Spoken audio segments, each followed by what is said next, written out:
Kama kuna mchana naenda animini sasa hivi. Yaani sisi tumelindwa na damu ya Yesu. Au nifanye kulala kabisa. Minya kama unaweza. Kama una Yesu jumla. Yaani unakamolala hivi wachungaji waanza kufunga masana. Lakini kwa kuwa niko na Yesu, wanataka kuniroga, wanakutana na Yesu. Amina. Nikwambie, wakati umeokoka, Yesu anakupumzisha mizigo. Wakati moyo wako, sikiliza, ili Yesu aingie ndani yako. Ndio maana kuna mtu mmoja ananisikiliza hapa, mama mmoja, ndoa yake imekufa mpaka leo. Imekufa. Anatafuta mwanaume wa kuoa, wanamchezea. Unajua leo hadi wa mama wanatafuta wanaume za kuoa.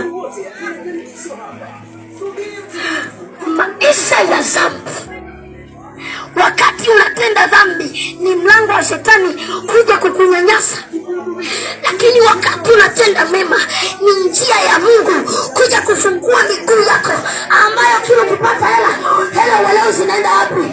Ambayo kila ukifanya kazi hela zitapotea, ambayo kila kuna mtu mmoja anateseka yuko hapa, anavuta ugolo. Na kitu kingine kinachofanya watu wengi wafungwa, yale matatu. Vijana mnapenda kuchora mizimu au zile chata za waganga.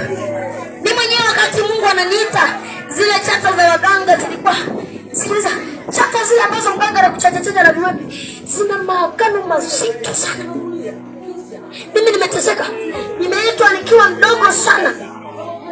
Nilianza kuhubiri kama kanisani, baadaye nikaanza kuhubiri nje pale kwenye ile sehemu ambayo natokea, kwa sababu mimi natokea Baluku Mbalali kule njia kuelekea Iringa.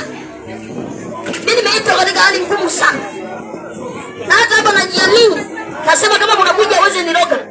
Wale jamaa hawana huruma, yaani ukishasema wakuweka wanaroga kweli. Kama una Yesu utashangaa suruali pichi yote. Mtumishi nini? Unajua niliweka tu inanizia, huna cha kusema. Wamekutest. Na wewe mchana unapata faida gani? Wewe mchana unainuka siku, umeua watoto wako. Na mimi nachomaga vitu, kama kuna mtu anachoma leta chilichoma. Kama una Yesu vinakusuru. Mimi nataka Simbanga nimechoma. Kwenye account yako kusaingia utaviona.